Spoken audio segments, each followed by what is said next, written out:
Empezamos.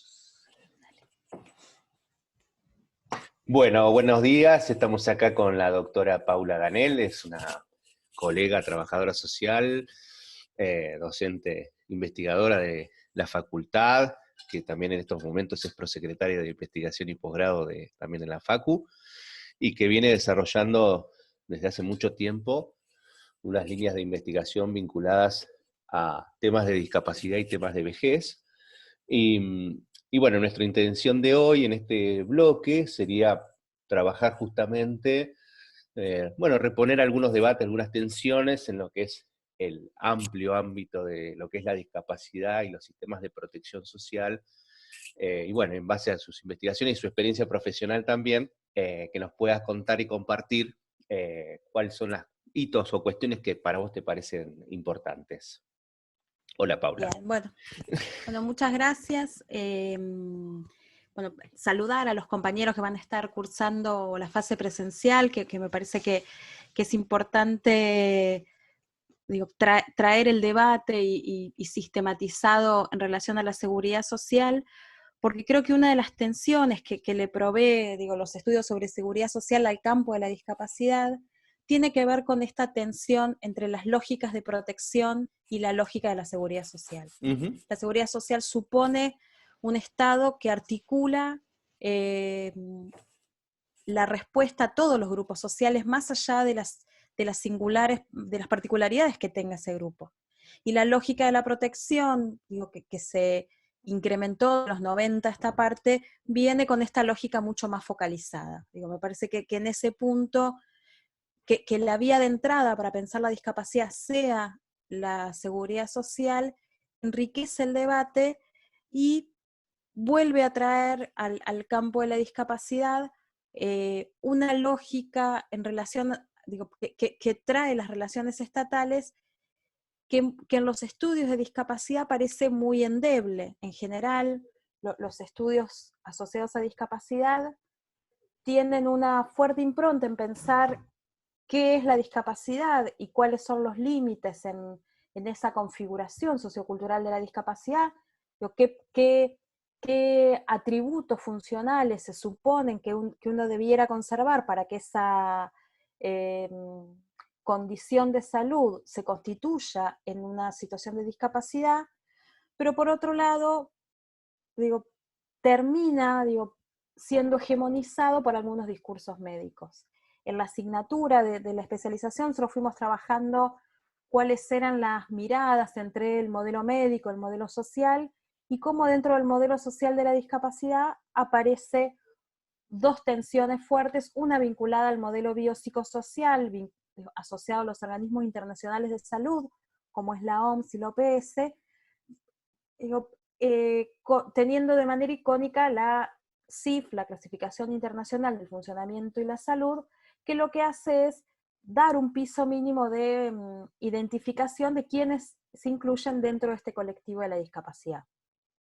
Y por otra parte, el modelo social más crítico, que lo que va a discutir es la formación corporal, la hegemonía de determinados sentidos, y ahí empieza a aparecer estudios donde se discute la hegemonía de la mirada, donde se discute, al fin de cuentas, la idea del capacitismo. Entonces, lo que los estudios críticos venimos planteando es esta idea de cómo Occidente, a partir de la clasificación de la población asociada a los procesos de colonización, constituyó una clasificación asentada en la idea de raza, en una idea que es ficticia, y ahí tomamos los aportes de Quijano, que es ficticia, que constituye una idea de que aquellos sujetos portan determinado color de piel, van a tener atributos en relación al trabajo.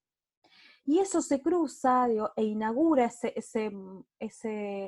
esa lógica colonial, la idea del capacitismo, esta idea de que hay una única forma corporal que supone determinadas destrezas para el trabajo, ¿no? Y ahí claramente el colectivo de personas con discapacidad han quedado por fuera históricamente del mundo del trabajo competitivo. Si uno tuviera que identificar cuáles son los ejes en los que se viene sustentando la respuesta de protección en relación a la discapacidad, vamos a encontrar algunas vinculadas a la transferencia de ingresos vía pensiones no contributivas, las que se sustentan en el caso argentino a partir de la identificación y certificación de que no estás en condiciones para el empleo. Aquel que adquiere una pensión por discapacidad, lo que adquiere es una pensión por incapacidad laboral. Esto generó varias dificultades. Las pensiones por discapacidad datan desde el primer peronismo, desde el año 48, pero se reglamentan, y es lo que está vigente aún, en la década del 90, especialmente del 97, con el gobierno menemista. ¿Y qué es lo que hizo el gobierno menemista? Estableció algunos estándares bien restrictivos para quienes podían acceder a la pensión. Entonces solo pueden acceder a la pensión aquellos que su grupo social de referencia, su grupo sociofamiliar, no tenga recursos para poder sustentar la vida de esta persona con discapacidad. Con lo cual se tiene que acreditar la incapacidad laboral y la insuficiencia de ingresos del grupo familiar.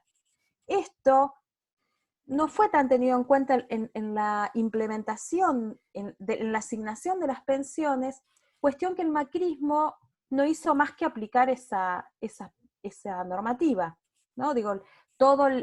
La primera oleada de baja de pensiones de discapacidad vino acompañado de un discurso desacreditador de las personas con discapacidad. Esta idea de que la gente se hace la discapacitada para que le den una pensión, ¿no?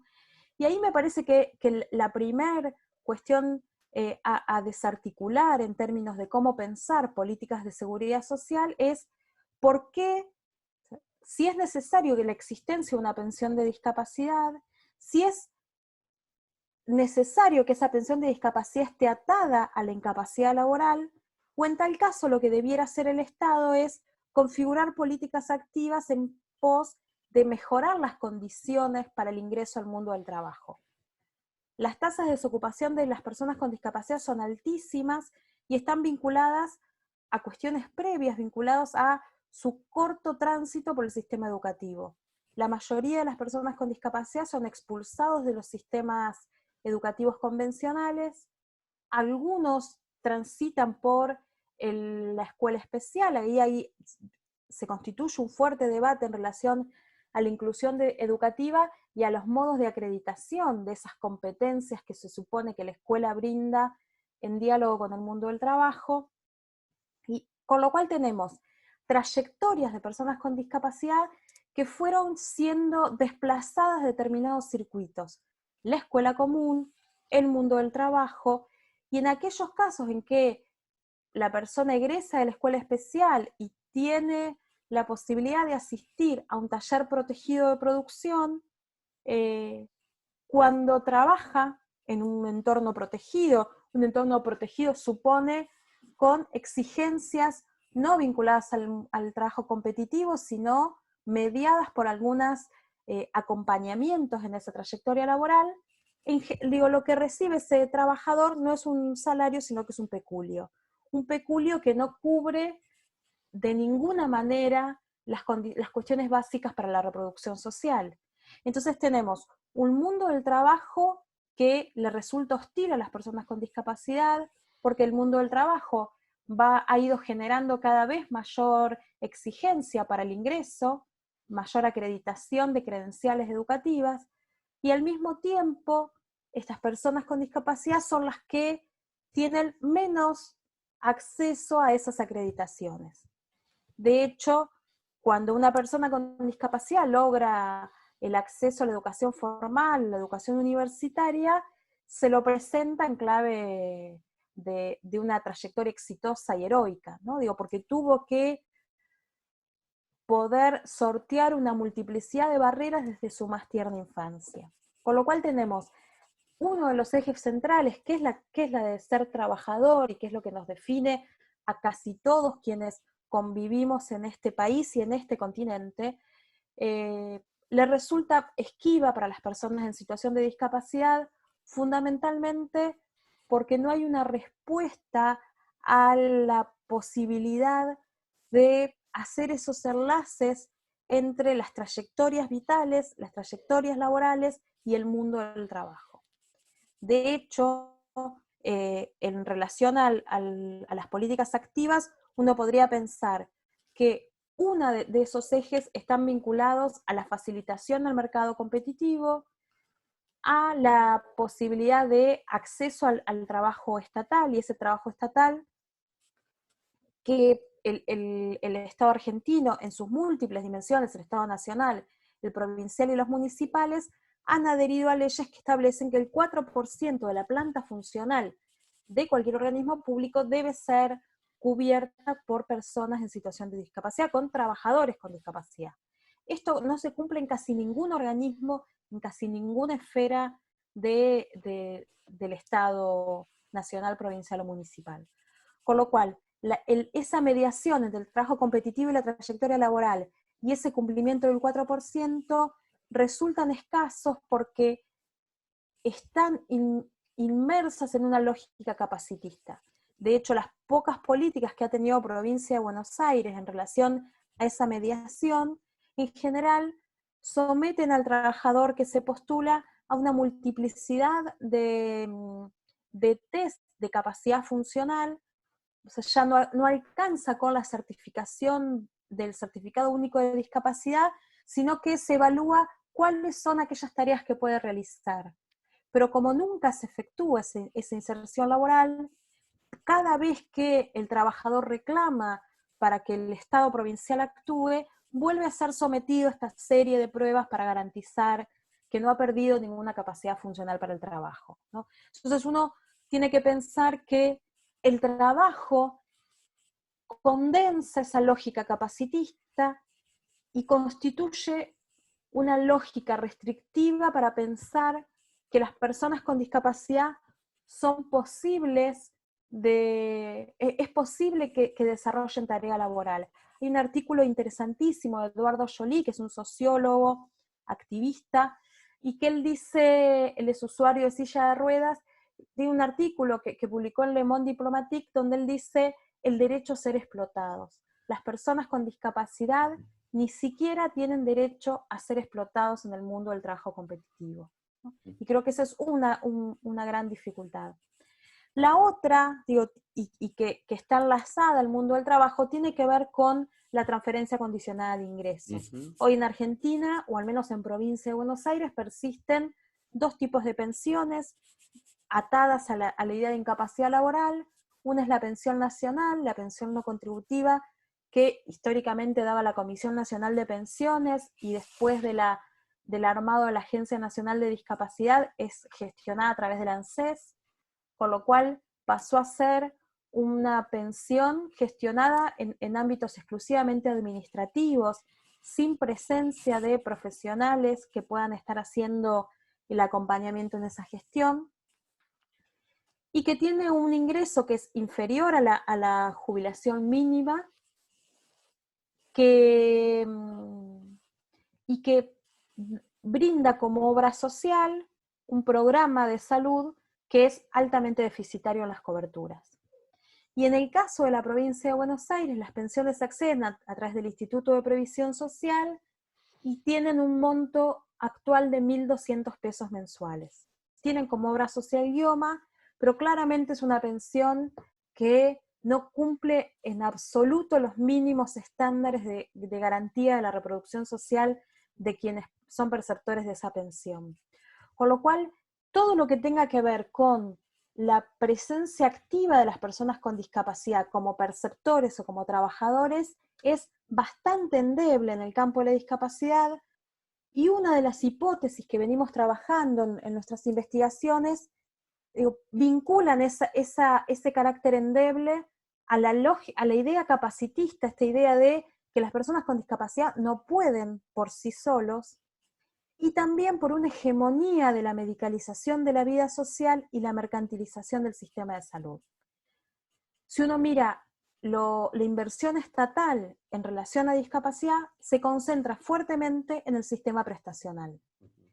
Con lo cual ese sistema prestacional, y ahora si uno mira, digo, el efecto pandemia en el sistema prestacional, la mayoría de estos jóvenes y adultos que asisten a centros de día, a centros educativos terapéuticos, a centros de rehabilitación, o que viven en hogares, pero sobre todo los que reciben prestación diurna no la están recibiendo porque no están asistiendo.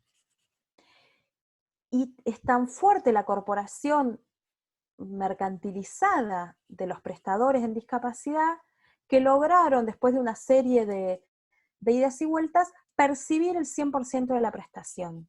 Porque lo que plantean es que los profesionales están dando prestaciones de apoyo virtual.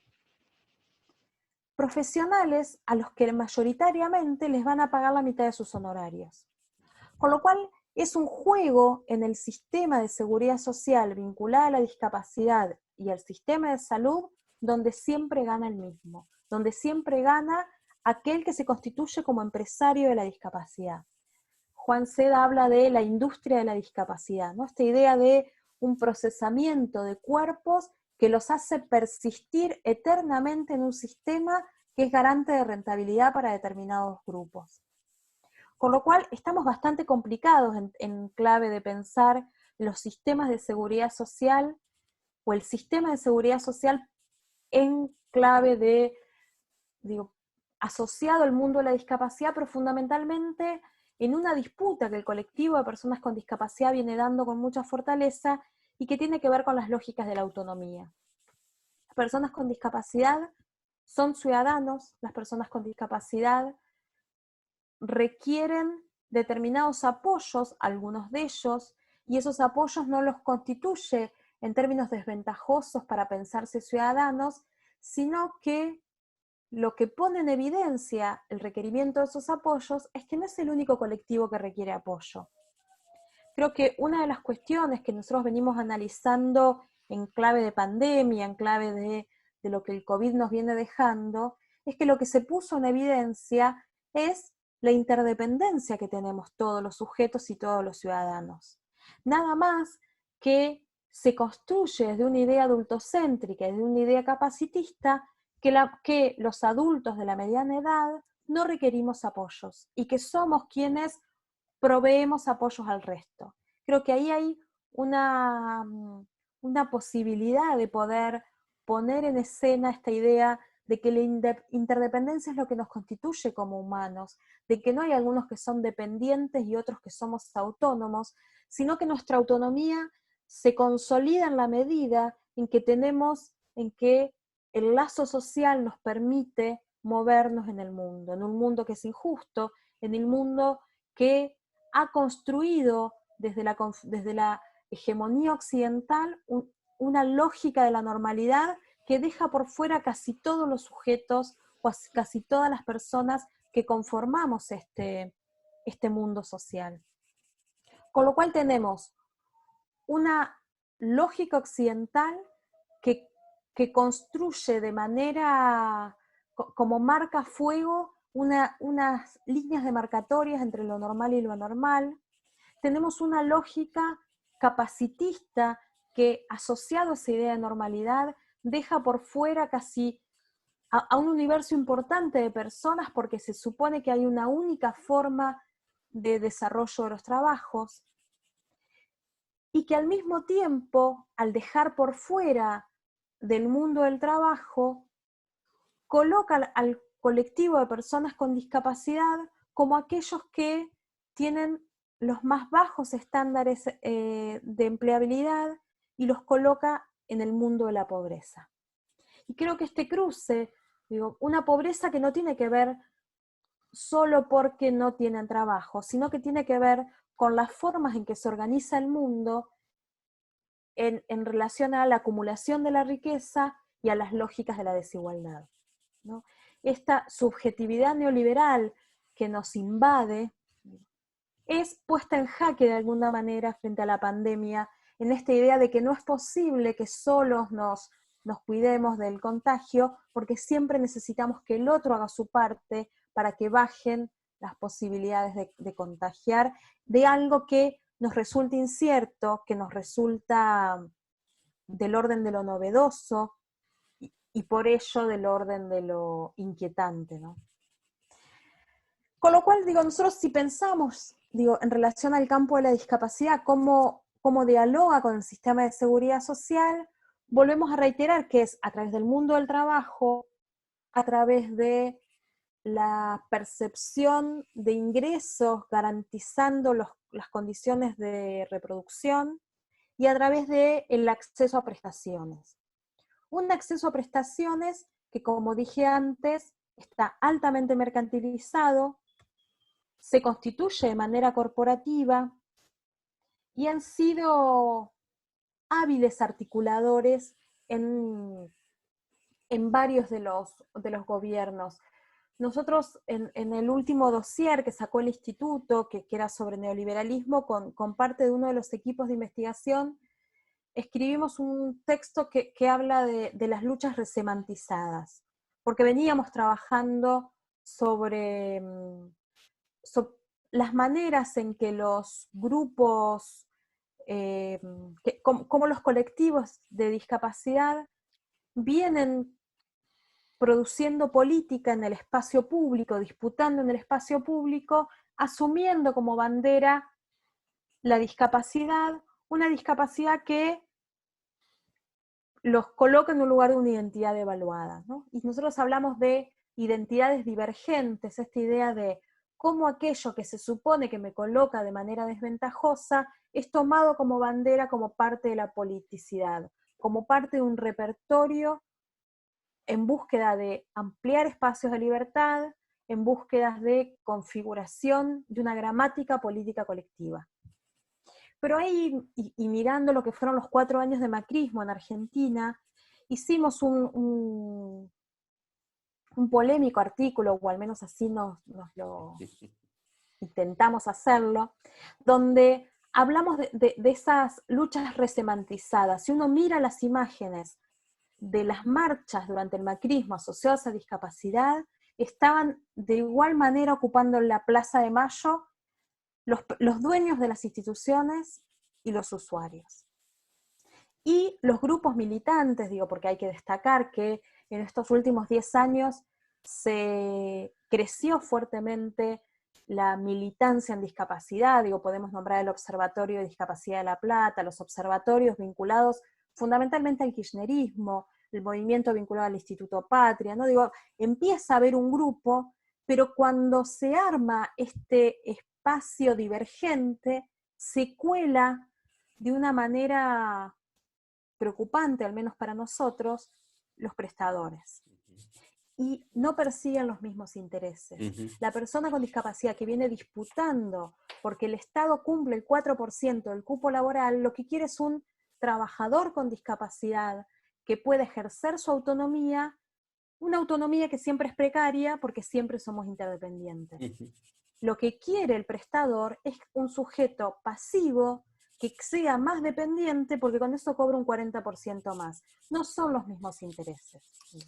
Y yo creo que, digo, en estas fantasías que a uno se le despiertan en clave transformadora frente a la pandemia, ¿no? Digo, yo estoy del lado de los optimistas, que creemos que la pandemia nos va a dejar mejor. Yo creo que es el momento de pensar la estatización de los servicios.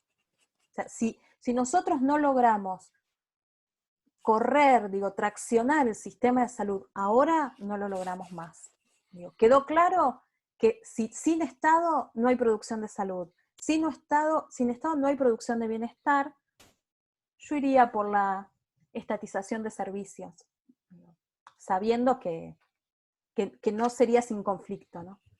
Pero creo que hay algo ahí entre la subjetividad neoliberal que nos invade, entre estos límites donde, digo, porque cuando nosotros pensamos en los prestadores y que no tienen los mismos intereses, hacemos un ejercicio analítico donde también identificamos que no es lo mismo el grupo de profesionales que se arma un centro de día que las 2 o 3 federaciones que organizan el sistema prestacional. Si uno mira quiénes estuvieron, hay una línea de continuidad de 30 años en personas físicas, pero que no son personas físicas, sino que son referentes de determinado sector, que están vinculados a la Iglesia Católica y al sector más empresarial clásico. Digo, los profesionales se produjo un proceso de proletarización, como les gusta decir a los médicos, ¿no? Digo, cuando quieren bajar el precio. Si bien nosotros los trabajadores sociales tenemos ahí, nos encanta reconocernos proletarios, pero es cierto que cuando uno trabaja en un centro de día 10 horas semanales, digo, tiene que trabajar en ese centro de día, en el otro centro de día, en el otro. Digo, ¿por qué pasó tan fuertemente, digo, en las residencias para mayores? Y digo, si pensamos digo, desde la vía de entrada de la discapacidad, en los hogares de sostén y mantenimiento en provincia de Buenos Aires, que empieza a haber casos de COVID.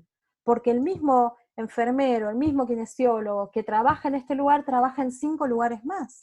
Claro. Ese proceso de proletarización lo que hace es garantizar rentabilidad al propietario, digo, pero para los profesionales ser, digo, cual profesor de secundaria que entra y sale de cursos, ¿no? Digo, esa escena, esos recorridos para los profesionales, también, digo, es parte de esa garantía de rentabilidad, ¿no? Y creo que ahí se mezcla bastante en esto de los intereses. De hecho, yo participo, digo, desde la investigación y desde mi activismo, como les gusta decir a los colombianos, vinculado a algunas organizaciones y donde aparece, digo, en la misma mesa, sentado en una mesa política, la persona con discapacidad que le negaron el IFE porque cobra una pensión y le está pasando muy, muy mal, con el dueño del centro de día que dice no me quiere pagar OSDE la prestación. Digo, no es todo lo mismo, ¿no? Digo, quienes venimos de otro tipo de militancia nos pone nerviosas, digo, estar militando con el mismo que es el dueño de un lugar, ¿no? Digo, pero me parece que también, digo, no es más que una muestra de esta complejidad del campo de la discapacidad y esta poca articulación de la seguridad social. Digo, creo que ahí necesitamos más seguridad social, pero para eso necesitamos más Estado. Así que los invito a pronunciarse en favor de la estatización de los servicios. Paula, la verdad que excelente porque pudiste hilvanar reconstruir primero el campo actual, cómo se llega, los distintos actores dentro del mismo campo, incluso hasta la última pregunta que yo tenía para hacerte, que era cómo veías en la agenda, cuál era el tema urgente, y bueno, ahí justamente lo pudiste plantear claramente, ¿no? Frente a cómo el COVID está poniendo de manifiesto lo que vos decías, lo social, el estado de bienestar y todos los sistemas de protección, y bueno, como en lo estatal, siempre ante determinadas crisis más globales, el sector privado se corre y lo que hay es Estado, y bueno, cómo necesitamos esto, ¿no? Y cómo frente a situaciones de ajuste y demás, esta cuestión que vos podés visualizar bien entre los distintos actores, no es lo mismo, obviamente, el colectivo de las personas que están con discapacidad y con dificultades de inserción laboral, o cómo son considerados no aptos para el trabajo, ¿no? Con aquellos que, bueno, generan un emprendimiento en pos de dar cierto tipo de respuestas, ¿no? Que muchas veces son muy categorizadas, muy esencialistas y poco, con una visión bastante pobre de lo que es el sujeto con el cual están trabajando. Así que la verdad que ha sido una exposición muy clara. Bueno, le sugerimos a los estudiantes que también te sigan en las redes, que sos muy activa con tus posteos y, y compartiendo producción de investigación, como vos decís, y de docencia, que también digamos que te puedan seguir para profundizar algunos de los planteos que hiciste recién. Y bueno, y agradecerte mucho este espacio y bueno, y vernos cuando podamos en presencial y seguir, si no seguir por este tipo de plataformas. Sí, bueno, no, gracias a ustedes, esperemos bueno, que sirva el aporte. Sí, yo creo que la agenda es múltiple, ¿no? Porque digo, Tal cual. el COVID tiene dificultades en sí mismo, pero lo que hizo es sacar el velo de cosas que ya estaban bastante mal, Exacto. digo, que estaban mal y que se habían puesto peor en estos 4 años Ujú, ujú, macristas. Digo, pensé que en ujú. eso no hay que olvidarse. pero al mismo tiempo, en el caso en el campo de la discapacidad, hay raíces previas, digo, yo creo que los 90 marcaron ahí el pulso del funcionamiento del campo y, y ha sido muy difícil desarticularlo. De Tal cual. hecho, eh, digo, hoy las disputas en relación a la política, nosotros venimos planteando, sobre todo más vinculado a vejez, que el camino no es el voluntariado, ¿no? Ujú. Que la política estatal frente a la pandemia requiere mano de obra profesional intensiva. Exactamente, Yo creo que en eso, exactamente. digo, hay que ser categórico. Pero en discapacidad ni siquiera, digo, ni siquiera podemos discutir de que salieron con una propuesta de voluntariado. Tal cual, O tal sea, ni cual. siquiera eso, digo, o sea, yo creo que para los dos campos es necesario, digo, mano de obra profesional intensiva calificada, digo, porque si no, pareciera que o sea, es cierto que lo solidario es bienvenido porque ratifica nuestra búsqueda de pensar un ser político nacional más, digo, popular, de raigambre nacional popular. Pero no basta eso, porque cuando tiene que haber Estado, tiene que haber profesionales con las herramientas para poder hacerlo.